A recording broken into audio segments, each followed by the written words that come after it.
අයිබෝවන් නිරෝගිමත් සුබ දවසක් දරුවනේ අද අපි සූදානම් වෙන්නේ යුරෝපා ඉතිහාසය විෂය නිර්දේශය යටතේ තවත් පාඩම් ඒකකයක් පිළිබඳව සාකච්ඡා කරන්නට මීට පෙර දිනේදී යුරෝපා ඉතිහාසයේ ප්‍රධාන පාඩම් ඒකකයක් වන කාර්මික විප්ලවය පිළිබඳව අපි පාඩම් සාකච්ඡා කිරීමක් සිදු වුණා.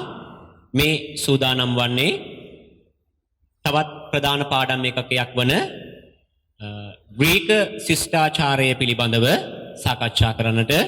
එනම් ඉක්මනින් අපි ඒ පිළිබඳව සාකච්ඡා කරමු. ග්‍රීක ශිෂ්ටාචාරය පිළිබඳව අපි සාකච්ඡා කරද්දී පසුගිය විභාග වර්ෂවල ප්‍රශ්න පත්‍රවල මේ පාඩමෙන් ප්‍රශ්න යොමු වීම පිළිබඳව අපි සාකච්ඡා කරනකොට 2011 වර්ෂය 2012 වර්ෂය ඒ වගේම 2015 වර්ෂයේ 2018 කියන වර්ෂවලදී මේ හා සම්බන්ධ ප්‍රශ්න යොමු වෙලා තියෙනවා. ඒ ප්‍රශ්නවලදී ගොඩක් වෙලාවටම අහලා තියෙන්නේ ග්‍රීක ශිෂ්ටාචාරයේ තිබුණු සාහිත්‍ය මොන වගේද? ග්‍රීක ශිෂ්ටාචාරයේ තිබුණු ආණ්ඩු ක්‍රමය මොන වගේද? ග්‍රීක ශිෂ්ටාචාරයේ තිබුණු ආගම මොන වගේද? ග්‍රීක ශිෂ්ටාචාරයේ තිබුණු දර්ශනය මොන වගේද කියන මෙන්න මේ පිළිබඳව තමයි අහලා තියෙන්නේ. ඉතින් එනිසා අපිට මෙන්න මේ කියන පසුගිය විභාග ප්‍රශ්නවලට ඉලක්කගතව මේ පාඩම සාකච්ඡා කිරීම වැදගත් වෙනවා. දැන් පන්තියේදී අපි මේක සාකච්ඡා කරනවට වඩා වැඩි වේගයකින් මේක අපි සාකච්ඡා කරනවා. මොකද අපි ඔබ මුණ ගැහෙන්නේ අන්තර්ජාලයේ YouTube ඔස්සේ. ඉතින් ඒ නිසා මේ අපි පන්තියක ලබා ගන්න අර විවේකයක් අරගෙන බොහොම පහසුවෙන් ලේසියෙන් පාඩමක් ඔයගලන්ට පැහැදිලි කරලා අපි සාකච්ඡා කරන විදිහට අපිට මෙතන අවස්ථාව නැහැ. ඒ නිසා ඉතින් මම ඉක්මනින් කරුණු ඉදිරිපත් කිරීම සිද්ධ කරනවා. ඒ නිසා හොඳින් මේ පාඩමට සවන් දීලා අවශ්‍ය වැදගත් කරුණු සියල්ලම සටහන් කරගන්න කටයුතු කරන්න. අපේ දරුවෝ WhatsApp group එකක් හදලා තියෙනවා යුරෝපා ඉතිහාසය, ඉන්දිය ඉතිහාසය, ලංකා ඉතිහාසයට අදාළව. එතකොට මෙන්න මේ මම දැන් සාකච්ඡා කරන මේ ග්‍රීක ශිෂ්ටාචාරයේ පිළිබඳ පාඩමට අදාළව මම වොයිස් එකක් ඉදිරිපත් කරලා තියෙනවා. MCQ කෙටි ප්‍රශ්න 100ක් තියෙන. මුලින්ම ප්‍රශ්න 100, දෙවෙනුව ප්‍රශ්න 100 හා පිළිතුරු 100 වශයෙන්. ඒ පිළිබඳවත් අවධානය යොමු කරන්න මම හිතනවා ඔබලා ඒ ගැන අවධානය යොමු කරන්නට ඇති කියලා. ඒ ප්‍රශ්න වලට පිළිතුරු ලබා දෙන්න මේ පාඩම ඊටාම මඟ පෙන්වීමක් වේ. ඒ නිසා වැඩි කල් වේලා නොයවාම ඉක්මනින් මම පාඩම සාකච්ඡා කරන්න හදන්නේ ග්‍රීක ශිෂ්ටාචාරය කියන පාඩම. එතකොට මේ ග්‍රීක ශිෂ්ටාචාරය කියන පාඩම පිළිබඳ සාකච්ඡා කිරීමේදී මම මේ පාඩම අපට අධ්‍යයනය කරන නැත්නම් ඔයාලට කියලා දෙන්න පහසු වෙන්න මම ප්‍රධාන මාතෘකා කීපයකට බෙදා ගන්න කටයුතු කරනවා. එකක් තමයි මේ ග්‍රීක ශිෂ්ටාචාරයේ භූගෝලීය පිහිටීම කියන කාරණා. භූගෝලීය පිහිටීම කියන කාරණා. දෙවෙනි එක තමයි මේ ශිෂ්ටාචාරයේ ඓතිහාසික පසුබිම කියන කාරණා. ඓතිහාසික පසුබිම. ඊට පස්සේ මේ ශිෂ්ටාචාරයේ තියෙන පෞර රාජ්‍ය ක්‍රමය ගැන. ශිෂ්ටාචාරයෙන් පෞර රාජ්‍ය ක්‍රමය ගැන. ඊට පස්සේ ශිෂ්ටාචාරයේ තියෙන දේශපාලන තත්ත්වය, ආර්ථික තත්ත්වය, සමාජමය තත්ත්වය, ආගමික තත්ත්වය, සාහිත්‍ය නැත්නම් අපි එක ගමු සංස්කෘතිය කියන මාතෘකාව. ඉන් පසුව මේ ශිෂ්ටාචාරය පරිහානියට පත්වීම. ග්‍රීක ශිෂ්ටාචාරය පරිහානියට පත්වීම. අවසානම කොටස් දෙක වශයෙන්ම සාකච්ඡා කරනවා ග්‍රීක ශිෂ්ටාචාරයට එල්ල වුණු පර්සියන් ආක්‍රමණ, ග්‍රීක ශිෂ්ටාචාරයට එල්ල වුණු මැසිඩෝනියන් ආක්‍රමණ ගැන. එහෙනම් මේ ග්‍රීක ශිෂ්ටාචාරය ගැන පාඩමේදී මම උපමාතෘකා කීපයක්ම සාකච්ඡා කරනවා. භූගෝලීය පිහිටීම, ඓතිහාසික පසුබිම, පෞර රාජ්‍ය ක්‍රමය, ඊට පස්ව තවත් මාතෘකා වශයෙන් දේශපාලන, ආර්ථික, සමාජ, ආගමික, සංස්කෘතික තත්වය පිළිබඳව සහ ශිෂ්ටාචාරයේ පරිහානිය කොහොමද සිද්ධ වුණේ, පර්සියනු ආක්‍රමණ එල්ලවීම හා මැසිඩෝනියානු ආක්‍රමණ එල්ලවීම කියන මේ මාතෘකාව යටතේ. එහෙනම් මම මුලින්ම සූදානම් වන්නේ ග්‍රීක ශිෂ්ටාචාරයේ භූගෝලීය පිහිටීම පිළිබඳව සාකච්ඡා කරන්න. යුරෝපා ඉතිහාසය සිතියම් ලකුණු කිරීමේ පාඩම තුලින් අපිට මේ භූගෝලීය පිහිටීම හා දේශපාලන පිහිටීම පිළිබඳව හොඳින් අපට පැහැදිලි අවබෝධයක් ලබා ගන්න පුළුවන්කම ලැබෙනවා. ඒ අනුව අපි මුලින්ම ග්‍රීක ශිෂ්ටාචාරයේ භූගෝලීය පිහිටීම මොන ආකාරයෙන්ද කියලා හඳුනා ගනිමු. එතකොට මේ ග්‍රීක ශිෂ්ටාචාරය වශයෙන් අපි හඳුනගන්නේ වර්තමාන ග්‍රීසිය කියන ප්‍රදේශයේ තියෙන භූමි භාගය තමයි මේ ග්‍රීක ශිෂ්ටාචාරය වශයෙන් අපි හඳුනගන්නේ. එතකොට මේ ග්‍රීක ශිෂ්ටාචාරයේ අපි භූගෝලීය පිහිටීම ගැන සාකච්ඡා කරද්දී උතුරින් මැසිඩෝනියාව පිහිටලා තියෙනවා.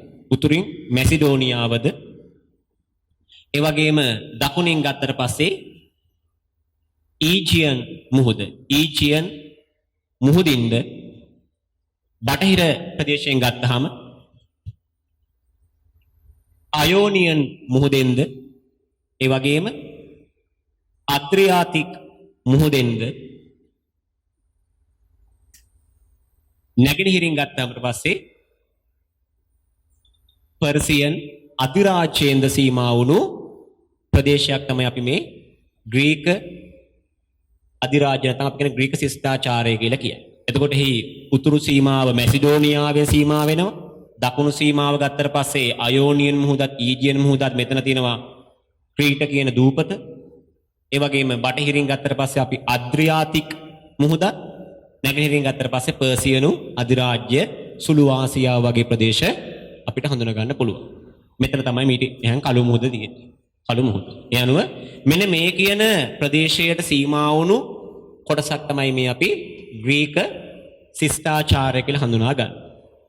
මම නැවතත් පැහැදිලි කරනවා උතුරින් මැසිඩෝනියාව දකුණින් ක්‍රීට දූපත ඊජියන් මුහුදත් අයෝනියන් මුහුදත් බටහිරින් අද්‍රියාතික් මුහුදත් නැගෙනහිරින් පර්සියන් අධිරාජ්‍යත් කියන මෙන්න මේ කොටස් වලින් සීමා වුණු ප්‍රදේශයක් තමයි මේ කියන ග්‍රීක ශිෂ්ටාචාරය කියලා කියන්නේ.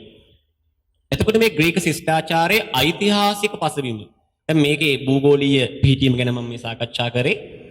එතකොට මේක කොහොමද බිහි වුනේ මේක සම්භවය වුනේ කොහොමද කියන එක පිළිබඳව මූලාශ්‍රවල කරුණු බොහෝමයක් වාර්තා වෙලා තියෙනවා. එතකොට පුතේ හොඳින් මතක තියාගන්න මේ ග්‍රීක කියලා අපි හඳුනා ගන්න ශිෂ්ටාචාරයේ බිහි වෙලා තියෙන්නේ පැරණි ශිෂ්ටාචාරයක ආభాෂය මත. එහෙම නැත්නම් අපි කියන්නේ පැරණි ශිෂ්ටාචාරයක් මත තමයි මේ ග්‍රීක ශිෂ්ටාචාරය බිහි වෙලා තියෙන්නේ. මේ අපි අද සාකච්ඡා කරන ග්‍රීක ශිෂ්ටාචාරය තිබුණු ප්‍රදේශයේ අතීතයේ තිබුණු පැරණි ශිෂ්ටාචාරයක් තමයි අපි කියන එකට ක්‍රීට ශිෂ්ටාචාරය කියන්නේ. එහෙම නැත්නම් ඒකට අපි තව නමක් කියනවා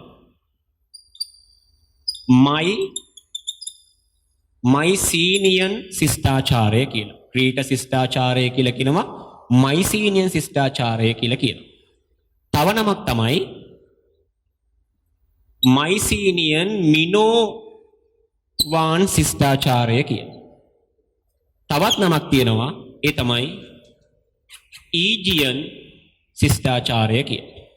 එහෙනම් මේ ග්‍රීක ශිෂ්ටාචාරය බිහි වෙන්න කලින් මේ ග්‍රීක ශිෂ්ටාචාරයේ බිහි වුණු මේ ප්‍රදේශය තුල තිබුණ පැරණි ශිෂ්ටාචාරයක් ඒකේ නම තමයි එකක් ක්‍රීට ශිෂ්ටාචාරය කියනවා මයිසීනියන් ශිෂ්ටාචාරය කියලා කියනවා මයිසීනියන් මිනෝවාන් ශිෂ්ටාචාරය කියලා කියනවා ඊජියන් ශිෂ්ටාචාරය කියලා කියනවා. එතකොට ඇයි මෙහෙම නම් කීපයක් ඉදිරිපත් වෙලා තියෙන්නේ? ක්‍රීට කියන දූපත මුල් කරගෙන බිහි වුණ නිසා මේකට ක්‍රීට ශිෂ්ටාචාරය කියලා කියනවා. මයිසීනියන් කියන ගෝත්‍රිකයන් ජනවර්ගයක් මූලික වෙලා මේක බිහි වුණ නිසා මේකට මයිසීනියන් ශිෂ්ටාචාරය කියලා කියනවා. පස්සේ මයිසීනියන් වරු යටපත් කරගෙන මිනෝවාන් යටපත් කරා මයිසීනියන් වරු බලයටපත් වීමත් එක්ක මේකට මයිසීනියන් මිනෝවාන් ශිෂ්ටාචාරය කියලා කියනවා.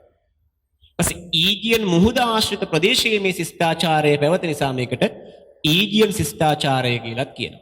ඉතින් මෙන්න මේ කියන මේ ශිෂ්ටාචාරය පැවතිලා තිබිලා තියෙන්නේ ක්‍රිස්තු පූර්ව 2400ත්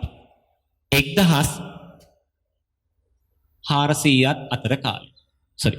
ක්‍රිස්තු පූර්ව 2500ත් 1400ත් අතර කාලේ තමයි මේ කියන ක්‍රීට ශිෂ්ටාචාරය පැවතිලා තිබිලා තියෙන්නේ. ඒතර මෙන්න මේ ශිෂ්ටාචාරයේ මූලය මත තමයි එහෙනම් මේ ග්‍රීක ශිෂ්ටාචාරය බිහි වෙන්නේ. ඒතර අපි දැන් ඒ ගැන සාකච්ඡා කරමු. එතකොට දැන් මෙන්න මේ කියන මේ ක්‍රීට එහෙම නැත්නම් මේ ඊජියන් මේ ශිෂ්ටාචාරයේ පැරණිම ජන වර්ගය තමයි අපි කියන්නේ මිනෝවාන් කියන ජන වර්ගය. මිනෝවාන් කියන ජන වර්ගය තමයි මේ ක්‍රීට නැත්නම් ඊජියන් ශිෂ්ටාචාරය බිහි කරලා තියෙන්නේ.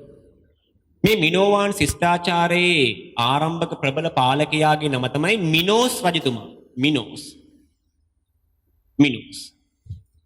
මේ මිනෝස් රජතුමාගේ මාලිගාව තිබිලා තියෙන්නේ මෙන්න මේ ක්‍රීට කියන දූපතේ.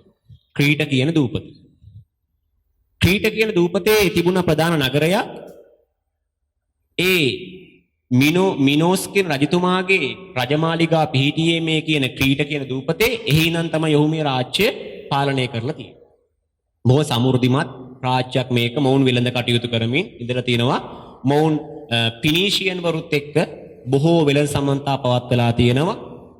ඊට අමතරව මේ කියන ශිෂ්ටාචාරය ඉතා සමෘද්ධිමත්ව පවතින කාලෙදී මේ ශිෂ්ටාචාරයට විදේශ ආක්‍රමණ කීපයක්ම එල්ල වෙනවා.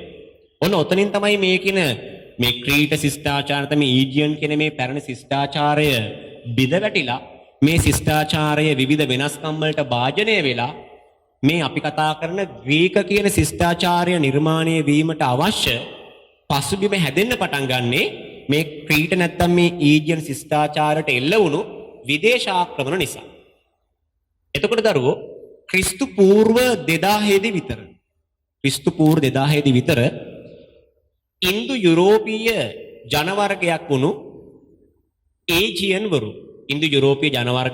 ඒජියන් වරු මේ කියන ක්‍රීට ශිෂ්ටාචාරය ආක්‍රමණය කරලා ඔවුන් එහි ප්‍රදේශවල බලය පැහැර ගන්න කටයුතු කරනවා. ඊට පස්සේ ක්‍රිස්තු පූර්ව 1400 දී විතර මෙන්න මේ කියන මයිසීනියන් කියන ජන වර්ගයක් මේ ක්‍රීට ශිෂ්ටාචාරය ආක්‍රමණය කරලා මේ මිනෝවාන්වරු යටපත් කරමින් ඔවුන් මේ ක්‍රීට හෙවත් මේ ඊජියන් ශිෂ්ටාචාරයේ බලය ලබා ගන්නවා. අර ඒ නිසා තමයි මේකට මිනෝවාන් මයිසීනියන් කියන නම වැටුනේ. ඒ අනුව ඉන්දු යුරෝපීය ජන වර්ගයක් වුණු ඒජියන් වරු ක්‍රිස්තු පූර්ව 2000 දී ආක්‍රමණය කරා ඒජියන් ඊට පස්සේ මයිසීනියන් වරු ආක්‍රමණය කරන 1400 දී විතර. ඊට අමතරව තවත් මේකට ආක්‍රමණ එල්ල වෙනවා තවත් විදේශීය පිරිසක් වුණු සුළු ආසියා ප්‍රදේශෙ ඉඳපු ඒ වගේම ඩෝරියන් වරුන්ගේ ඒ වගේම අයෝනියන් වරුන්ගේ ආක්‍රමණ ඩෝරියන් එට්‍රොලියන් ඒජියන් මේ වගේ විවිධ ආක්‍රමණ මාලාවක් මේ ග්‍රීක ප්‍රදේශවලට එල්ල වෙලා මේ ග්‍රීක මේ කියන මේ ක්‍රීට ශිෂ්ටාචාරයට අයිති බොහෝ ප්‍රදේශ මේ ආක්‍රමණික පිරිස විසින් අල්ල ගන්නවා. ඒ අනුව ඔවුන් මේ ප්‍රදේශවල පදිංචි වෙලා ජීවත් වෙන්න පටන් ගන්නවා. ඒ අනුව මොකද වෙන්නේ? මෙන්න මේ ක්‍රීට ශිෂ්ටාචාරය ඊටා මිශ්‍ර ජන වර්ග ජීවත් වෙන ප්‍රදේශයක් බවට පත් වෙනවා. ඒ අනුව ඉතින් මේකේ මයිසීනියන් වරු ජීවත් වෙන්න පටන් ගන්නවා. පරිමිනෝවාන් වරු, ඊට පස්සේ ඒචියන් වරු, ඊට පස්සේ ඩෝරියන් මේ විවිධ ජන වර්ග ජීවත් වෙන්න පටන් ගන්නවා. මෙන්න මේ කියන විවිධ ජන වර්ග ජීවත් වෙමින් මේ තිබුණු ක්‍රීට ශිෂ්ටාචාරය ක්‍රිස්තු පූර්ව 800 වගේ වෙද්දී මේ ශිෂ්ටාචාරය අවසන් වෙලා අන්න ඒ කියන ක්‍රීට ශිෂ්ටාචාරය මත එහෙම නැත්නම් ඊජියන් ශිෂ්ටාචාරය මත එහෙම නැත්නම් මයිසීනියන් මිනෝවාන් ශිෂ්ටාචාරය මත ක්‍රිස්තු පූර්ව 800 දී විතර බිහි වෙන්න පටන් ගන්නවා ග්‍රීක කියන ශිෂ්ටාචාරය. අන්න ඒ විදිහට තමයි මේ අපි කතා කරන ග්‍රීක ශිෂ්ටාචාරයේ සම්භවය සිද්ධ වෙන්නේ. හරි. ඊළඟට මම සූදානම් වෙන්නේ ඒකේ ඊළඟ මාතෘකාව හොඳින් සමන් දෙන්න. ග්‍රීක ශිෂ්ටාචාරය තුල අපි කතා කරනවා පෞර රාජ්‍ය ක්‍රමය. පෞර රාජ්‍ය. දැන් පෞරක් කිව්වහම නිකන් තාප්පයක් නිකන් කොටුවක් වගේ. ඔව්. ඒ වචනේ තුලත් එහෙම දෙයක් තියෙනවා. මොකද මේ සෑම නගරයක්ම පෞරකින් වට වෙලා තිබුණ නිසා තමයි ඒ නම ලැබිලා තියෙන්නේ. අරන ගාලු කොටුව ඇතුලේ තියෙන නිකන් නගර ගෙවල් තියෙනවා වගේ. එහෙම. එතකොට මේ ග්‍රීක පෞර රාජ්‍ය ක්‍රමය තුල මූලාශ්‍ර වාර්තා කරන පෞර රාජ්‍ය 158ක් පමණ තිබූ බව මූලාශ්‍ර වාර්තා කරලා තියෙනවා. පැහැදිලිද? එතකොට මේ පෞර රාජ්‍ය ගත්තට පස්සේ තියෙනවා ඇතැන්ස්, ඉස්පාටා, තිබ්ස්, නෙපල්ස්, කොරින්, මෙගාර වගේ පෞර රාජ්‍ය විශාල ප්‍රමාණයක්.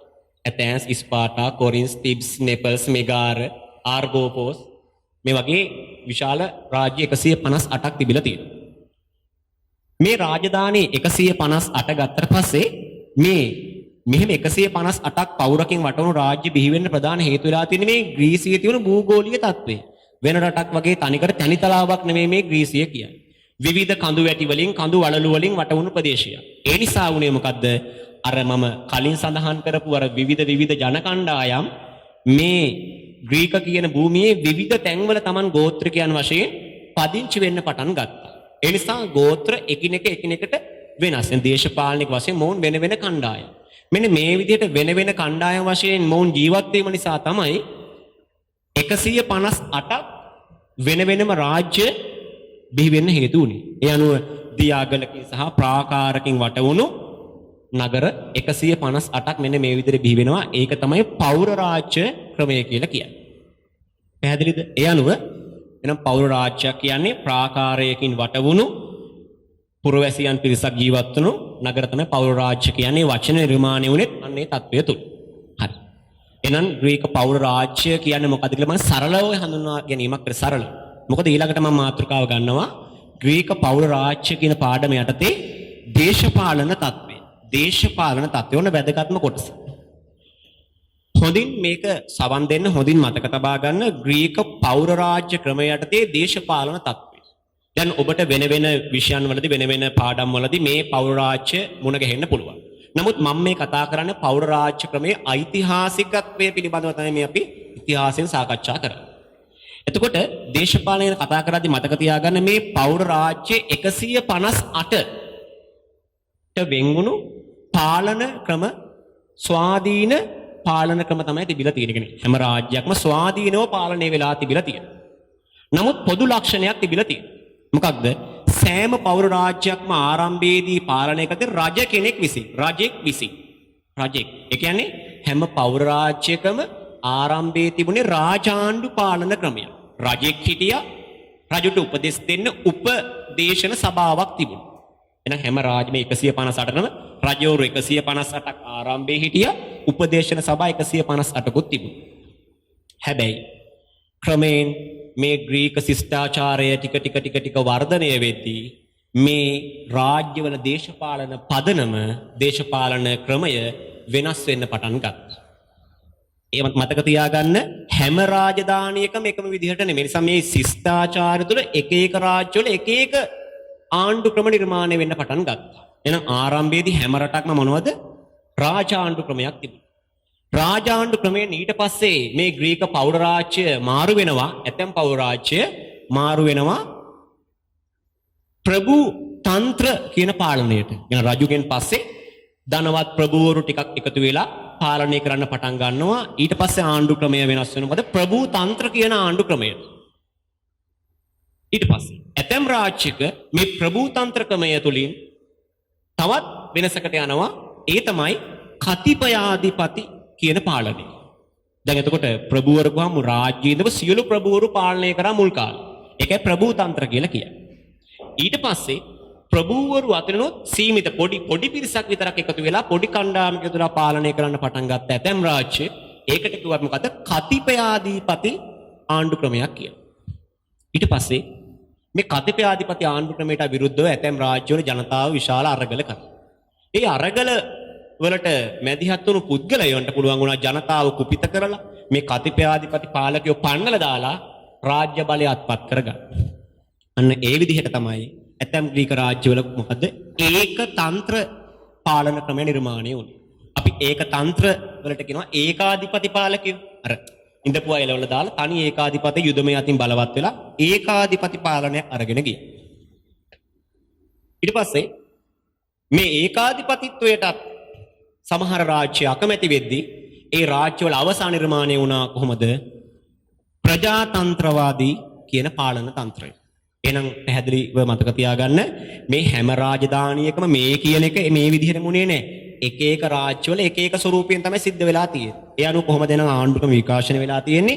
ආරම්භයේ හැම එකක්ම රාජාණ්ඩු, ඊට පස්සේ ප්‍රභු තන්ත්‍ර, ඊට පස්සේ කතිපයාධිපති, ඊට පස්සේ ඒකාධිපති, අවසානයේ ප්‍රජාතන්ත්‍රවාද. එහෙනම් ප්‍රජාතන්ත්‍රවාදී කියන මුහුණුවරට ගිහිපු ග්‍රීක ශිෂ්ටාචාරයේ පළවෙනි රාජ්‍ය තමයි ඇතැන්ස් කියන පෞර රාජ්‍ය. ඇතැන්ස් කියන පෞර රාජ්‍ය. එතකොට මතක තියාගන්න මේකනේ මේ ග්‍රීක පෞර රාජ්‍ය අතර නිරතුරුවම හැම රාජ්‍යයක් අතරම නිතරම ගැටුම් ඇති වුණා. ගැටුම් ඇති වුණා. මේ ගැටුම් වලින් රාජ්‍ය හතරක් අවසානයේ බලවත් වුණා. මේ ගැටුම් වලින් නිතරම අවසානයේ බලවත් වුණා රාජ්‍ය හතරක්. මොනවද මේ රාජ්‍ය හතර? එකක් ඇතැන්ස් රාජ්‍ය, අනිත් එක ඉස්පාටා රාජ්‍ය, අනිත් එක කොරින්ත් රාජ්‍ය.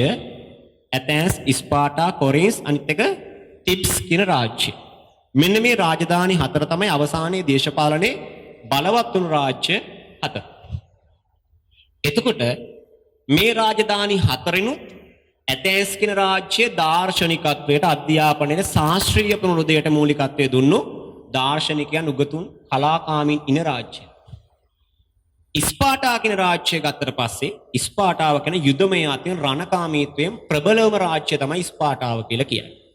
මොකද ග්‍රීක පෞරාජ්‍යයේ අවසානයේ බිඳ වැටෙනකොට අන්තිමටම අවසානයේ ඉතිරි වෙලා තිබුණු රාජ්‍යය ඉස්පාටා රාජ්‍යයකට හේතු වෙන්නේ ඒගොල්ලෝ යුදමය අතින් බලවත් රාජ්‍යයක් නිසා. ඒ අනුව ප්‍රබල රාජ්‍ය හතරක් තිබුණා. ඒ රාජ්‍ය හතරෙන් ඇතැන්ස් රාජ්‍ය හරි වැදගත්.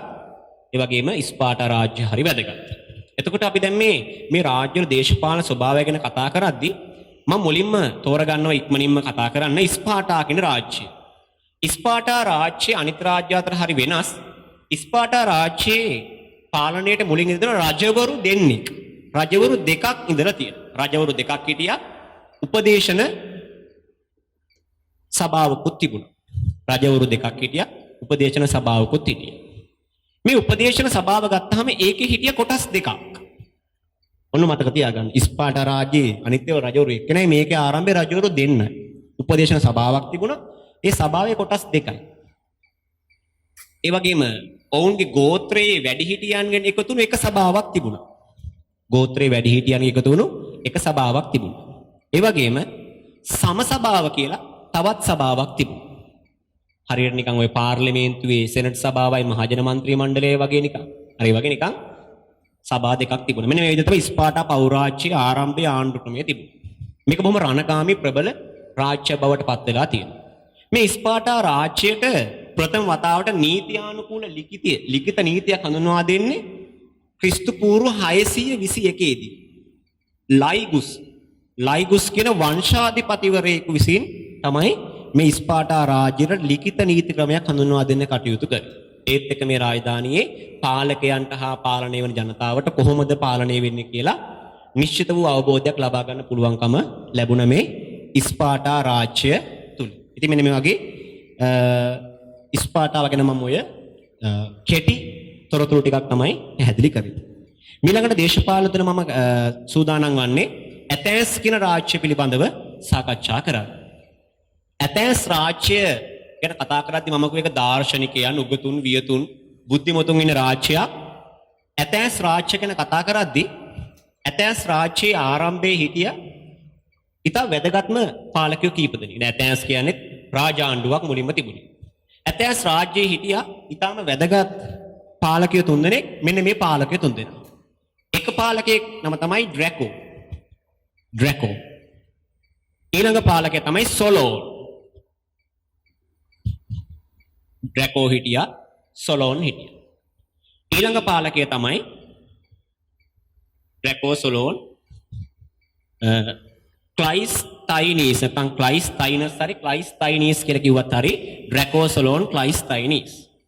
මේකේ වැදගත්ම පාලකයෙක් තමයි ඩ්‍රැකෝ. ඩ්‍රැකෝ තමයි මේ කියන ඇතැන්ස් කියන පෞරාජ්‍යයට ප්‍රථම වතාවට ලිඛිත නීති ක්‍රමයක් හඳුන්වා දෙන්න කටයුතු කරපු පාලකයෙක්. දැන් ඩ්‍රැකෝගේ කාලෙදී ඇතැන්ස් රාජ්‍ය ඉස්පාටා වගේ ලිඛිත නීති ක්‍රමයක් නිර්මාණය කරගත්තා. මේ සොලෝන් කියන පාලකයා ඊළඟට වැදගත්ම පාලකයා. ඔහුගේ කාලේ සිද්ධ වෙන ඊටාම වැදගත් කාර්යයන් මේවා ඔයගොල්ලෝ හොඳින් පැහැදිලිව සටහන් කරගන්න. සොලෝන්ගේ කාලේදී සම්පූර්ණයෙන් ග්‍රීක පෞර රාජ්‍ය තුල ග්‍රීක මේ කියන ඇතැන්ස් රාජ්‍ය තුල විතරයි මතක තියාගන්න මේ හැම රාජ්‍යයකටම මේක අදාළ වෙන්නේ නැහැ. මේ ඇතැන්ස් පෞර රාජ්‍ය තුල ප්‍රථම වතාවට සොලෝන් විසින් වහල් මෙහෙය තහනම් කරලා දානවා නීතිය. ඉන් ඉදිරියට ඇතැන්ස් රාජ්‍ය වහල් මෙහෙය නැහැ. ඒ වගේම ඉන් ඉදිරියට ණය දීලා ණයට හිලව් වශයෙන් ඒ පුද්ගලයන් වහලුම් බවට පත් කරගන්නට එතෙක් තිබුණු ක්‍රමයක් සම්පූර්ණයෙන් තහනම් කරලා දානවා සොලෝන් විසින්. තව දෙයක් මෙයා කරනවා. කාස්‍ය මුදල් ක්‍රමයක් ඇතැන්ස් පෞරාජ්‍යන හඳුන්වා දෙන්නත් ඔහු කටයුතු කරනවා. ඊළඟට ඔහු කරපු වැදගත්ම දේ තමයි ඔහු සාමාන්‍ය ජනතාව අතරින් නඩු විසඳන්නට අවශ්‍ය ජූරි සභිකයන් පත් කර ගැනීමේ ක්‍රමය ආරම්භ කරනවා. ඊට අමතරව තවත් වැදගත් දෙයක් කරනවා. සමාජිකයන් 500ක් ඉන්න මහජන සභාවක් පිහිටවන්න කටයුතු කරනවා. සමාජිකයන් 500ක් ඉන්න මහජන සභාවක් පිහිටවන්න කටයුතු කරනවා. හරියනේ අද පාර්ලිමේන්තු ක්‍රමයේ ආරම්භයේ මූලික පියවර වගේ තමයි ඒක. එහෙනම් ජූරි සභිකයන් පත් කරන්න කටයුතු කරා සාමාන්‍ය ජනතාව අතරින්. එතකොට අධිකරණයේදී තීන්දුවක් දෙද්දී සාමාන්‍ය ජනතාව තමයි දැන් ජූරි සභික වශයෙන් ඉන්නේ. එතකොට අර ප්‍රභූවරු තමයි විනිශ්චයකාරයෝ හිටියේ. ඒගොල්ලන්ට කැමැති තීන්දුව දෙන්න බෑ. දැන් ජූරියත් ඒ කියන්නේ අවධානයෙන් ඉන්නේ. පැහැදිලිද? හරි. ඊට පස්සේ මෙයාත් කර තව දෙයක් තමයි ප්‍රභූ විනිශ්චයවරු ලබා දෙන තීන්දුව වලට අපි එකඟ වෙන්නේ නැත්නම් අපට පුළුවන් ඒ තීන්දුව වලට විරුද්ධව මහජන උසාවියකට නැවත අභියාචනා කරන්න. ඒ අනුව අර නූතන ප්‍රජාතන්ත්‍රවාදී රාජ්‍යයක මූලික මුහුණුවර හදා ගන්නවා. එහෙනම් ප්‍රභූ විනිශ්චයකාරක තීරණ වලට විරුද්ධව අපට අභියාචනා කරන්න පුළුවන්, අපීල් කරන්න පුළුවන් මහජන උසාවියක් පිහිටවන්න. සමාජිකයන් 500ක් ඉන්න මහජන සභාවක් හදනවා නීති සම්පාදනය කරන්න. සාමාන්‍ය ජනතාව අතරින් තෝරගන්නවා ජූරි සභිකය. කාස්‍ය මුදල් ක්‍රමයක් හඳුන්වා දෙනවා. වහල් මෙහෙය තහනම් කරනවා. මුදලට වහල්ුම් වශයෙන් තබා ගැනීම සම්පූර්ණයෙන් තහනම් කරනවා. මේ සොලෝන්ගේ පාලන සමයේ මේ ග්‍රීක ශිෂ්ටාචාරයේ ඇතැන්ස් රාජ්‍යයේ වැදගත්ම අවධියක්. හරි. ඊළඟට ක්ලයිස්තයිනීස්ගේ පාලන සමය. ඔහුගේ පාලන සමය තුල මේ සොලෝන් අරගෙන ආ ප්‍රජාතන්ත්‍රවාදී මුහුණුවරව තවත් ඉදිරියට අරගෙන යමි. ඔහු විසින් මේ පත් කරගන්න නියෝජිතයන්ව ඔහු ඡන්දයෙන් පත් කරගන්න කටයුතු කරනවා. දැන් ඔයගොල්ලෝ සමහරක් වෙලාවට මීට කලින් අහලා ඇති ග්‍රීක පෞර රාජ්‍යවල සමාජයේ මිනිස්සු බෙදුන කොටස් තුනකට කොහොමද ප්‍රභූන්, නිදහස් මිනිසුන් සහ වහලුන් කියන. එහද ප්‍රභූන්, නිදහස් මිනිසුන්, වහලුන්. එතකොට ඔයගොල්ලෝ අහලා තිනවා මේ ග්‍රීක පෞර රාජ්‍යවල ඡන්ද බලය ලැබුණේ කාටද? මේ ප්‍රභූවරුන්ට විතරයි කියලා. එහෙම තමයි මුලින්ම අහලා තියෙන්නේ. නමුත් හොඳට මතක තියාගන්න මේක මේ වසර ගණනාව සියවස් කීපයක් වෙච්ච දෙයක්. ආරම්භයේදී මුලින්ම ඡන්ද බලය ලැබිලා තියෙන ප්‍රභූවරුන්ට විතර තමයි. හැබැයි ඇතැන්ස් පෞර රාජ්‍යයේ පසු කාලයට යද්දී ඡන්ද බලය ප්‍රභූවරුන්ට වගේම නිදහස් මිනිසුන්ටත් ලැබෙනවා. නිදහස් මිනිසුන්. ඒක ලැබෙන්නේ ක්ලයිස්තයිනීස්ගේ පාලන සමය. නිදහස් මිනිසුන්ට ලැබෙනවා. නිදහස් මිනිසුන්ට.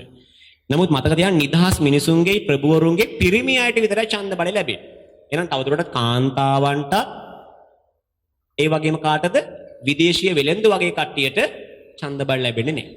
එතකොට තවදුරටත් මේ රාජධානිය වහලුන් නැහැ. එතකොට ඉන්නේ කවුද? ප්‍රභූවරුයි නිදහස් මිනිස්සු විතර. නිදහස් මිනිසුන්ටත් වෙන ඡන්ද බල ලැබුණා. ආරම්භයේදී තිබුණේ නැහැ. පැහැදිලිද? ආරම්භයේ නම් ප්‍රභූ සමාජය, වහල් සමාජය, සාමාන්‍ය සමාජය කියලා තිබුණා. ආරම්භයේ ඡන්ද බල ලැබුණේ ප්‍රභූවරුන්ට විතරයි. පැහැදිලිද?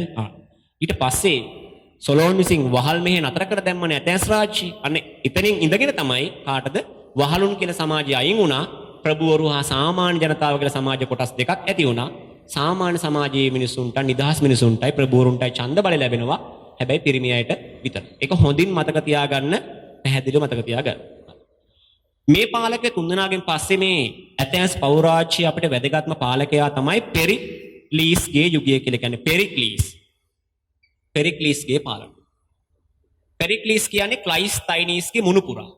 පෙරික්ලීස් ඉතා වැදගත් පාලකයෙක්. ඔහුගේ කාලය වන්නේ ක්‍රිස්තු පූර්ව 462 ක්‍රිස්තු පූර්ව 429. පෙරික්ලීස් මොහුගේ පාලන සමයට කියනවා අපි ග්‍රීක ඇතැන්ස් රාජ්‍යයේ ස්වර්ණමය යුගය කියලා.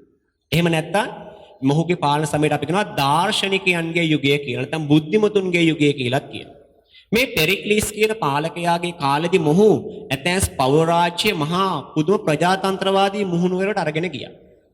මොනවද ඔහු කරේ? ඔහුගේ කාලෙදී ඔහු එක්ලීෂියා කියලා ඡන්දයෙන් තෝරගන්න සමාජිකයන් 500ක් ඉන්න මහජන මන්ත්‍රණ සභාවක් ඇති කරා. ඒක නම එක්ලීෂියා සභාව.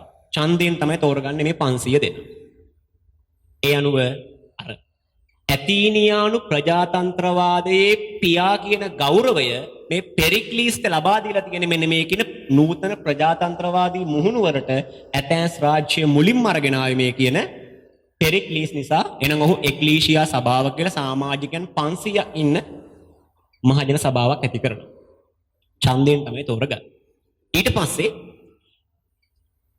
ස්ටැටගොස් තනතුර කියන්නේ එකල තිබුණු ප්‍රධානම විධායක තනතුර. එතකොට ඡන්දයෙන් තමයි මහජනතාවගේ මේ ස්ටැටගොස් තනතුරට තෝරගෙන තියෙන්නේ. පෙරික්ලීස්ව 30 වතාවක් ඇතැස් ජනතාව විසින් මේ ස්ට්‍රැටගොස් තනතුරට තෝරාපත් කර ගන්නවා. ඒ අනුව ඔබට පැහැදිලි වෙනවා එහෙනම් ඔහු ඒ තරම්ම ජනතාවට ප්‍රිය ජනතාවාදී පාලකයෙක් වෙලා තිබෙනවා මේ ස්ට්‍රැටගොස් කියන තනතුර හරහා. ඒ අනුව ඉන්පසුව ඔහු විසින් සමාජිකයන් 5000ක් බඳව ගන්නවා ජූරි සභිකයන් විදිහට. සාමාන්‍ය ජනතාව අතරින් සමාජිකයන් 5000ක් ජූරි සභිකයන් වශයෙන් තෝරාපත් කරගෙන උන්ට සුළු වේතනයක් වැටුපක් ලබා දෙන්නත් කටයුතු කරනවා. ඊට පස්සේ ඔහු මේ ස්ටැටගොස් තනතුරත් එක්ක විධායක මණ්ඩලයක් ස්ථාපිත කරන්න කටයුතු කරනවා. එතකොට මේ විධායක මණ්ඩලයේ ඉන්නවා සමාජිකයන් 10 දෙනෙක්. ඒක හරියට නිකන් අර අද පාර්ලිමේන්තුවේ 225 තුලින් කැබිනට් අමාත්‍ය මණ්ඩලයට සමාජික තෝරගන්න වගේ කැබිනට් මණ්ඩලය වගේ මේ එක්ලීෂියා සභාව තුළ නියෝජනය කරපු මේ 500 දෙනා අතරින් විධායක කමිටුවක් විධායක මණ්ඩලයක් හදලා එහි සමාජිකයෝ 10 දෙනෙක් ඉන්නවා. එහි ප්‍රධාන තනතුර ස්ටැටගොස් හරින අගමැති තනතුර වගේ ස්ටැටගොස් තනතුරටපත් උනේ පෙරික්ලීස්. ඔහු ඇතුළු සමාජිකයන් 10 දෙනෙක් තමයි ප්‍රධාන විධායක කටයුතු තීරණය කරන්න යන විදේශ කටයුතු, නාවික කටයුතු, හමුදා පාලනය, විදේශ සමගතා ආදී සියලු දේවල් පාලනය කරලා තියෙන මේ පෙරික්ලීස් විසින්. ඒ වගේම ඔහු විසින් ඡන්ද බලය හඳුන්වා දෙන කටයුතු කිරීමත් එක්ක මම අර පෙර සඳහන් කරා වගේම ප්‍රජාතන්ත්‍රවාදී මුහුණුවරක් තියෙන රාජ්‍යයක් බවට ඇතැස් පෞර රාජ්‍ය පත් උනේ මේ පෙරික්ලීස්ගේ පාලන සමයේදී. ඒ නිසා මම පෙර සඳහන් කර පරිදි ඇතීනියානු ප්‍රජාතන්ත්‍රවාදී පියා කියන ගෞරවය මේ පෙරික්ලීස් ලබා දෙනවා. මීට අමතරව ඔහුගේ පාලන සමයට අපි කියනවා දාර්ශනිකයන්ගේ යුගය කියලා. එහෙම නැත්නම් අපි කියනවා විද්වතුන්ගේ යුගය කියලා. මොකද ඔහුගේ කාලෙදී අධ්‍යාපනය දියුණුවටපත් වුණා, සාහිත්‍ය දියුණුවටපත් වුණා, කලාව දියුණුවටපත් වුණා, දර්ශනය දියුණුවටපත් වුණා. එතකොට අධ්‍යාපනය දියුණුවටපත් වීමත් එක්ක තමයි සාහිත්‍ය දියුණු වෙන්නේ. එතකොට අධ්‍යාපනය ගැන කතා කරද්දී මේ පෙරික්ලීස්ගේ කාලෙදී අපිට වැදගත් වෙන ප්‍රධානම දාර්ශනිකයෝ 3 දෙනෙක් අපිට හම්බ වෙනවා. ග්‍රීක දාර්ශනිකයෝ. Socrates, Plato, Aristotle. සොක්‍රටිස් කියලා කියන දාර්ශනිකයා ඉතා වැදගත්. මොකද ඔහු කියනවා ඔහුගේ මතවාදයක් තිබෙනවා කිසිවා තර්කයට දැඩිව භාජනය නොකොට පිළිගන්නට එපා කියලා තමන් ශිෂ්‍යයන්ට ඔහු කියා දුන්නා. ඔහු තමයි මේ දාර්ශනික චින්තනයේ ආරම්භකයා. නමුත් ඔහුගේ ආගමික මතවාදය නිසා ඔහුට මැරුම් කන්න සිද්ධ වුණා මේ ග්‍රීක පාලකයන් අතින්. ඊපස්සේ ඔහුගේ හොඳම ශිෂ්‍යයා තමයි ප්ලේටෝ කියලා කියන්නේ. ප්ලේටෝ විසින් ආරම්භ කරනවා ඇකඩමී කියලා අධ්‍යාපන ආයතනයක්. එහි අධ්‍යාපන ලැබූ දක්ෂම ශිෂ්‍යයෙක් තමයි ඇරිස්ටෝටල් කියලා කියන්නේ. ප්ලේටෝ විසින් ඩයලොග් එහෙම නැත්නම් සංවාද කියන කෘතියක් රචනා කරනවා. ඒ වගේම ඔහු රචනා කරනව තවත් ප්‍රධානම කෘතියක් අපි කියනවා ඒකට සමූහ ආණ්ඩුව කියලා කෘතියකුත් ඔහු රචනා කරන්න කටයුතු කරනවා. ප්ලේටෝගේ දක්ෂම ශිෂ්‍යයා තමයි ඇරිස්ටෝටල් කියලා කියන්නේ. මේ ඇරිස්ටෝටල් විසින් ලයිසී කියලා අධ්‍යාපන ආයතනයක් ආරම්භ කරනවා. ලයිසී කියන අධ්‍යාපන ආයතනය ඇරිස්ටෝටල් දේශපාලන විද්‍යාවේ පියා කියන ගෞරවය පවා හිමි කර ගන්නවා. ඔහු දේශපාලන චින්තකයෙක් ඉතා ප්‍රබල. ඔහු විසින් ඩිමුන්ඩෝ කියලා කෘතියකුත් ඒ වගේම පොලිටික්ස් නැත්නම් දේශපාලනික කෘතියකුත් රචනා කරනවා.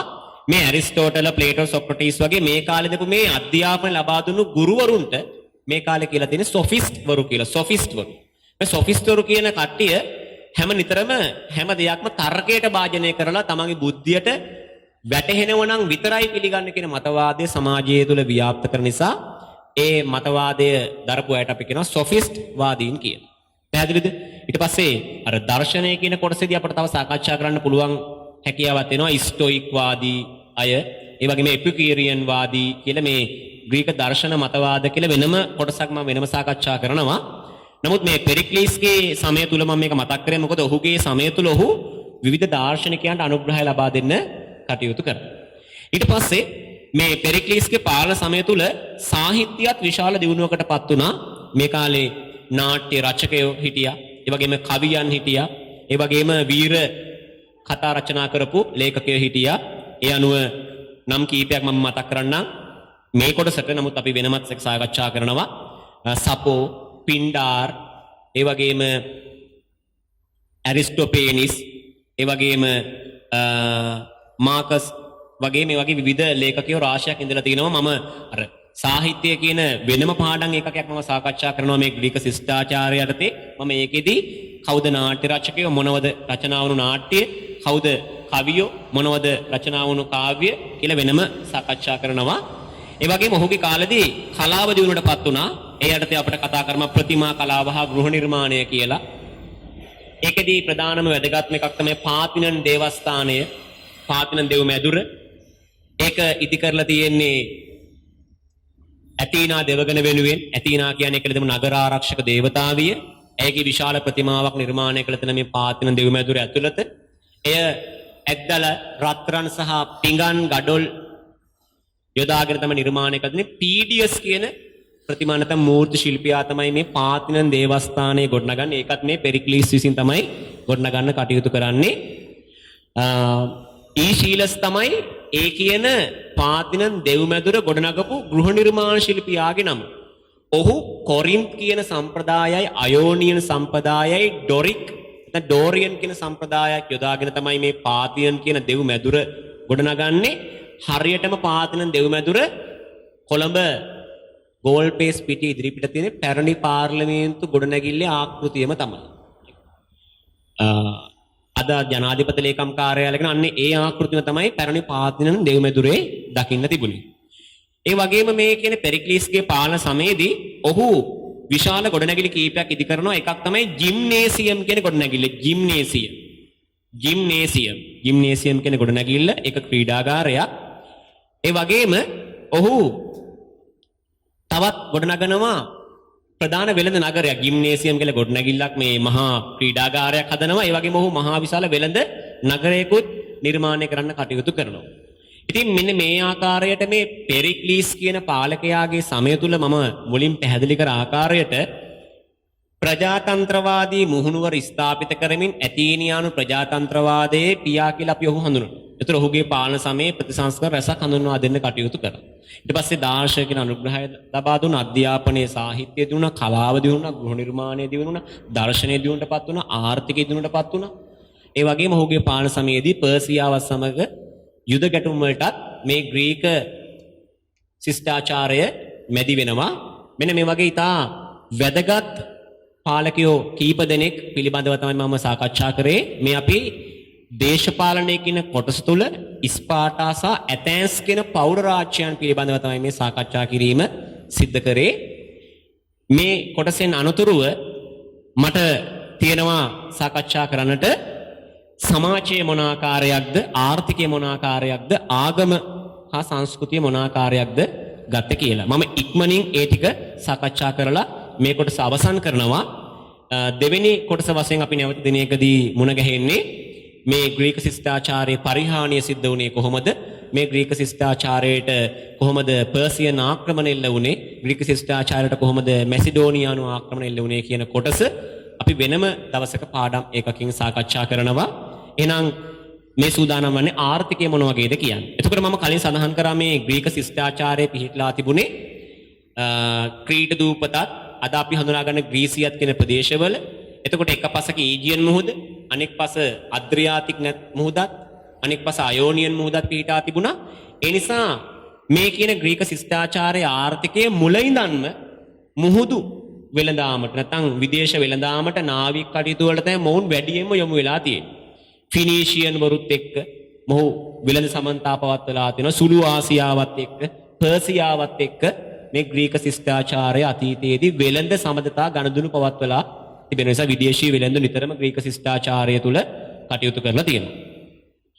ඊට අමතරව මෙයාලගේ ඊළඟ ප්‍රධානම ආර්ථිකය තුල අංශයක් තමයි සත්ත්ව පාලනය හා ගොවිතැන කියන එක. නමුත් අර වෙනස් ශිෂ්ටාචාරයෙන් මහා පරිමාණ කෘෂි කර්මාන්තයක් කරන්න මොවුන්ට හැකියාව ලැබුණේ නැහැ. මොකද අර කඳු වලලු වලින් වටවුණු භූමියක් තමයි මොවුන්ට තිබුණේ. සීමිත වශයෙන් කෘෂි කර්මාන්තය සිද්ධ කරා. ඒ අතරේ තීරිඟු බාර්ලි මිදි වගේ දේවල් කෘෂි කර්මාන්තේ නිෂ්පාදනය කරා. සත්ත්ව පාලනයේදී එතකොට එළුවන් බැටළුවන් ගවයන් වගේ සතුන්ව සීමිත වශයෙන් සත්ත්ව පාලනයට යොදාගත්තා. තව සීමිත වශයෙන් විසිතුරු භාණ්ඩ නිෂ්පාදනය කිරීම වගේ කර්මාන්තත් සීමිත වශයෙන් පැවතිය. ප්‍රමුඛතාවය ලැබුණේ ආර්ථිකය තුල විදේශ වෙළඳාමට තමයි. විධිමත් කාසි ක්‍රමයක් මූල්‍ය ක්‍රමයක් ඔවුන් භාවිතා කරන නිසා ඉතා සමෘද්ධිමත් ආර්ථිකයක් තිබුණා. මොකද මොවුන්ගේ ශිෂ්ටාචාරයේ තියෙන ඉසුරුමත් භාවය සුපෝකෝභෝගී භාවය දැක්කහම අපිට පැහැදිලි කරගන්න පුළුවන් මේක අනිවාර්යෙන්ම වෙළඳාම තුලින් වාණිජ්‍ය තුලින් දිනුන නිසා තමයි මොවුන්ට මේ තරම් ඉසුරුමත් සමෘද්ධිමත් ග්‍රීක ශිෂ්ටාචාරයක් ගොඩනගන්න හැකියාව ලැබුණේ. එතකොට පුතේ අපි සාකච්ඡා කරා එහෙනම් දේශපාලන තත්ත්වය මොන වගේද, කෙටියෙන් ආර්ථිකය මොන වගේද කියලා. පැහැදිලිද? හරි. ඊළඟට තුන්වෙනි ඊළඟ කොටස මම සමාජය පිළිබඳව මේ සමස්ත ශිෂ්ටාචාරය ඇසුරෙන් මම මේ සමාජය සාකච්ඡා කරන්නේ.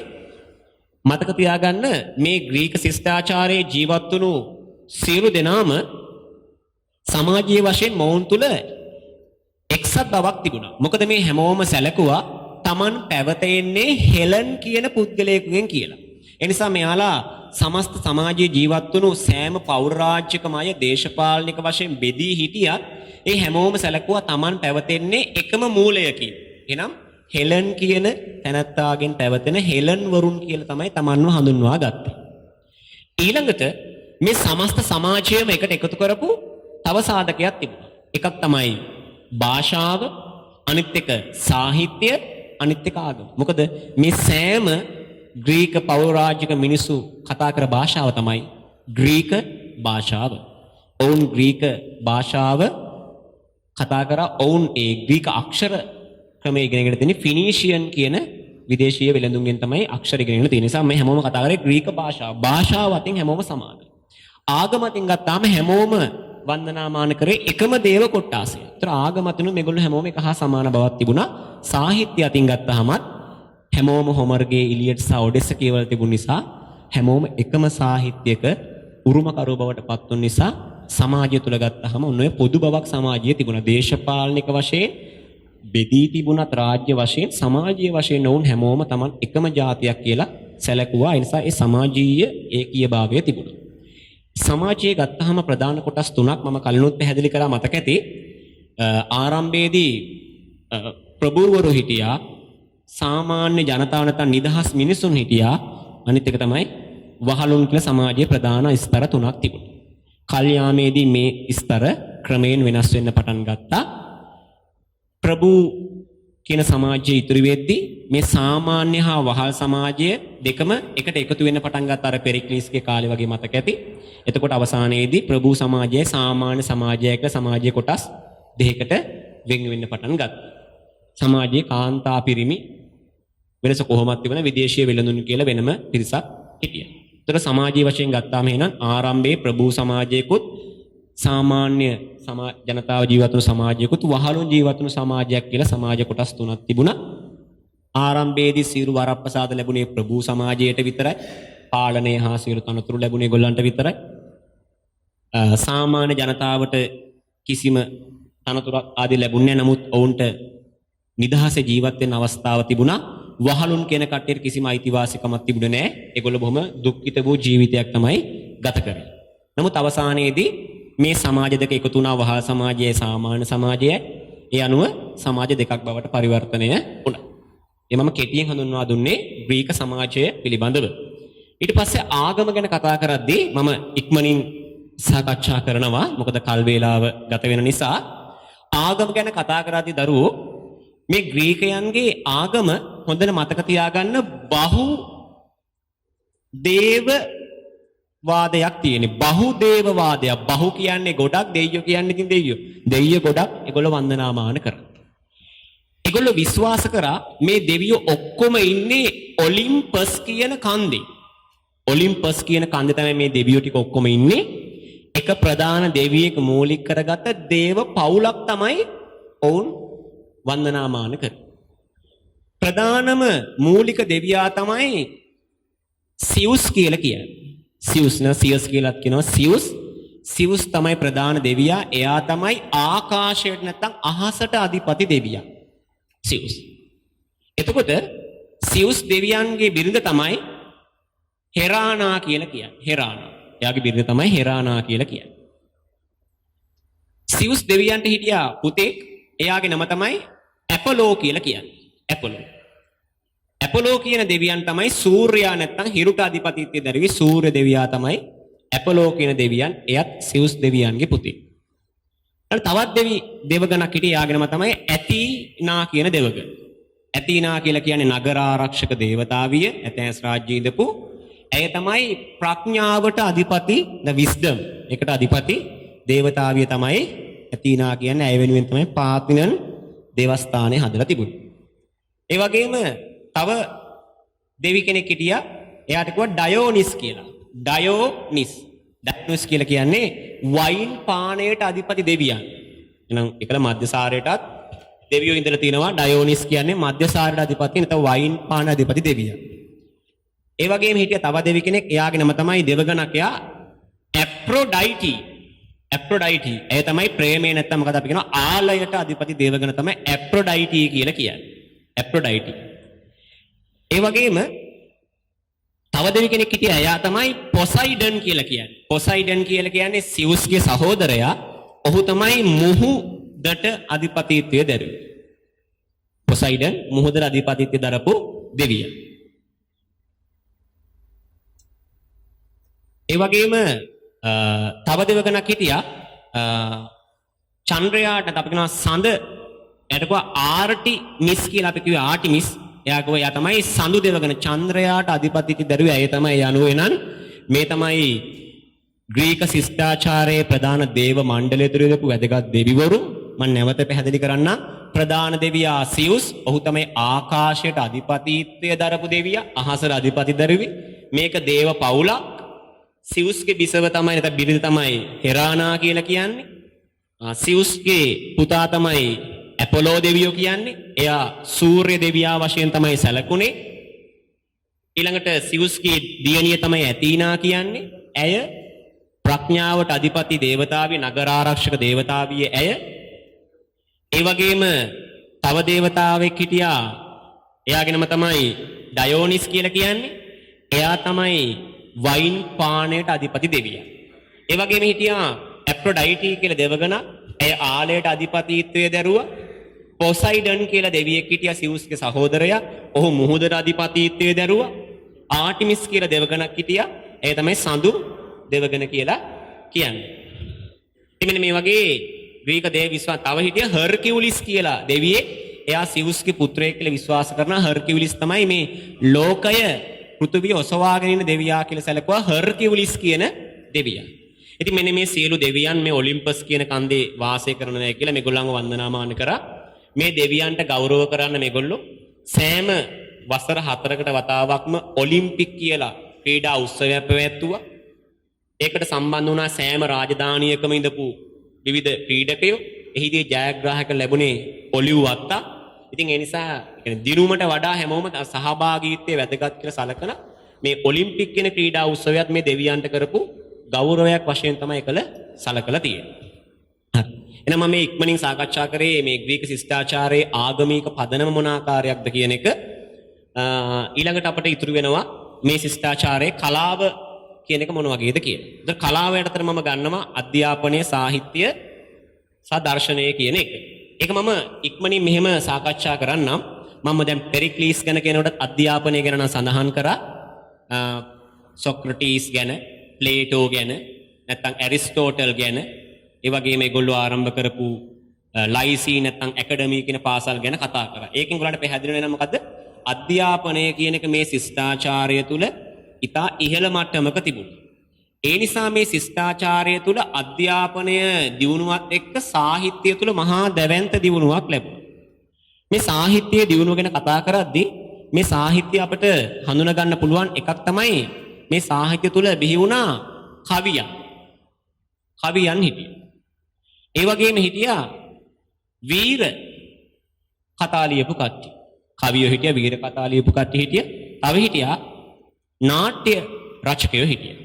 මෙන්න මේ කියන ප්‍රධාන වශයෙන් ඉඳපු වර්ග තුනක් හිටියා. කවි ලියපු කට්ටිය හිටියා, වීර කතා ලියපු කට්ටිය හිටියා.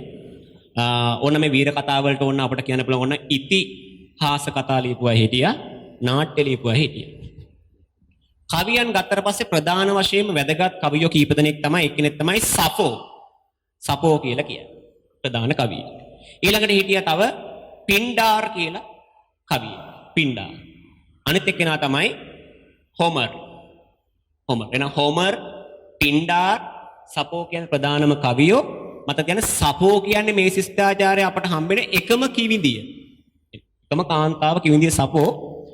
පින්ඩාර් කියන්නේ තවත් ප්‍රධානම කවියෙක්. අර ඇලෙක්සැන්ඩර් ආක්‍රමණය කරද්දී මේ ඇතෑස් නගරය මුළු නගරෙම විනාශ කරත් එයා පින්ඩාර්ගේ ගෙදර විතරක් ඉතුරු කරා. ඇයි එයා පින්ඩාර් කෘතිවලට ඒ තරම්ම එයා ආදරය කරා. ඒක හරියට මේ කියනවා මේ දෙවන ලෝක යුද්ධදී බෝම්බ දාලා මේ කොග්ගල පැත්ත විනාශ කර සමහර ඒ කරද්දී මේ මාටින් වික්‍රමසිංහ මහත්තයාගේ ගෙදර විතරක් ඉතුරු කරා. ඒ වික්‍රමසිංහ මහත්තයා ආදරය කරන නිසා නෙමෙයි. ඒ වික්‍රමසිංහ මහත්තයාගේ ගෙදර කලින් ප්‍රධාන මේ යුද නායකයෙක්ගේ පවුලක් තමයි වාසය කරලා තියෙන ඒ ගෙදර. ඒ නිසා ඒ ගෙදර ඉතුරු වෙද්දී අනිත් ගෙවල් එකල කඩලා දාලා තියෙනවා. ඒක වෙන කතාවක්. නමුත් මෙතන මේ පින්ඩාර්ගේ ගෙදර ඉතුරු කරා පස්සේ ඇලෙක්සැන්ඩර් එයාට බොහොම ආදරය කරපු නිසා.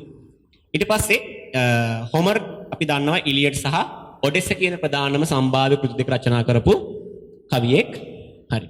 ඊළඟට නාට්‍ය රචකයෝ ගත්තාම ප්‍රධාන වශයෙන් නාට්‍ය රචකයෝ කීප දෙනෙක් හිටියා. ඒක තමයි ඊෂීලස් ප්‍රධාන නාට්‍ය රචකයෙක්. ඇරිස්ටෝෆේනිස් ප්‍රධාන නාට්‍ය රචකයෙක්. ඊෂීලස්, ඇරිස්ටෝෆේනිස් ප්‍රධාන නාට්‍ය රචකයෙක්. ඒ වගේම ඔවුන් රචනා කරපු ප්‍රධානම කෘති ගත්තට පස්සේ මේ ඊෂීලස් ලියනවා ද පර්සියන් කියලා නාට්‍යයක්. ඒක මතක තියාගන්න. හරිද? ඊෂීලස් ලියනවා ද පර්සියන් කියලා නාට්‍යයක්. ඒ වගේම ඇරිස්ටෝෆේනිස් ලියනවා ද ක්‍රෝසස් කියන නාට්‍යයක්. ඒක හොඳට මතක තියාගන්න. ඒ වගේම තවත් ප්‍රධානම නාට්‍ය රචකයෙක් තමයි සොෆොක්ලීස් කියලා කියන සොෆොක්ලීස්. සොෆොක්ලීස් විසින් රචනා කරා සම්භාව්‍යම නාට්‍ය ග්‍රන්ථ තුන. එකක් තමයි ඉඩිපස් රෙක්ස්, අනිත් එක තමයි ඉලෙක්ට්‍රා, අනිත් එක තමයි ඇරගන් කියන්නේ. එහෙනම් ඉලෙක්ට්‍රා, ඇරගන්, ඉඩිපස් රෙක්ස් කියන ප්‍රධාන නාට්‍ය තුන රචනා කරේ මේකලදම ශ්‍රේෂ්ඨම නාට්‍යවේදියා වුණු සොෆොක්ලීස් විසින්. හරිද? මීට අමතරව පෙලපොනීසියානු යුද්ධය කියලා කෘතියක් රචනා කරා ඉතිහාස වීර කතා ග්‍රන්ථයක්. ඒක රචනා කරේ තියුසි ඩීඩස් විසින්. තියුසි ඩීඩස් සටහන් කරගන්න ඒවා. ඒ වගේම ඉතිහාසයේ පියාගෙන ගෞරවය ලබාගත් කවුද? හෙරඩෝටස් විසින් පර්සියාව සහ ග්‍රීසිය අතර යුද්ධය ගැන පර්සියන් වෝර් නැත්නම් පර්සියානු යුද්ධය ගැන කෘති රචනා කරා. ඒ නිසා ඔහුට ඉතිහාසයේ පියාගෙන ගෞරවය ලැබුණා. ඒ වගේම තියුසිඩීඩස්ට පෙලපොනීසියානු යුද්ධය ලියීමේ විද්‍යාත්මක ඉතිහාස ලියීමේ ගෞරවය ලැබුණා. මම මේ කතා කරේ ඔවුන්ගේ සාහිත්‍ය පිළිබඳව. එහෙනම් මම මේ සුළු වශයෙන් සාකච්ඡා කරේ යම් ප්‍රමාණයකට මේ ග්‍රීක ශිෂ්ටාචාරයේ අධ්‍යාපනය හා සාහිත්‍ය පිළිබඳව. අපේ දෙවන පාඩම් ඒකකය තුලින් මම සූදානම් වෙනවා ශිෂ්ටාචාරයේ පරිහානියත්, පර්සියන් හා ග්‍රීක ආක්‍රමණ සහ මේකේ කලාව හා දර්ශනය පිළිබඳවත් ඉදිරි දිනකදී සාකච්ඡා කරන්නට. එනම් මේ පාඩම හොඳින් සවන් දීලා ඔබට අවශ්‍ය වැදගත් වචන, වැදගත් මාතෘකා, වැදගත් කරුණු රැසක් මේකදී අපි සාකච්ඡා කිරීමට ලක් කරා. ඒ නිසා ඒ පිළිබඳව හොඳින් අවධානය යොමු කරලා නිවැරදිව මේව සටහන් කරගෙන ඒව කෙටි සටහන් වශයෙන් සකස් කරගෙන ග්‍රීක ශිෂ්ටාචාරයට අදාළව පසුගිය විභාග ප්‍රශ්න වලට පිළිතුරු ලියන්න උත්සාහ කරන්න. මම පෙර සඳහන් කරා වගේ 2011 2012 2015 2019 කියන විභාග වර්ෂවල මේ ග්‍රීක ශිෂ්ටාචාරයට අදාළව ප්‍රශ්න යොමු වෙලා තියෙනවා. ඒසයි ඒ කියන්නේ ස්වභාවය දැන් සෑම නව වර්ෂයකම වගේ මේ ශිෂ්ටාචාර ආශ්‍රිතව ප්‍රශ්න යොමු වීම තිබෙනවා. ඒ නිසා ඒ සියලු කරුණු මතක තබාගෙන අපි නැවත දිනකදී මුණ ගැහෙමු. එසේනම් සියලු දෙනාටම ආයු බෝවන්.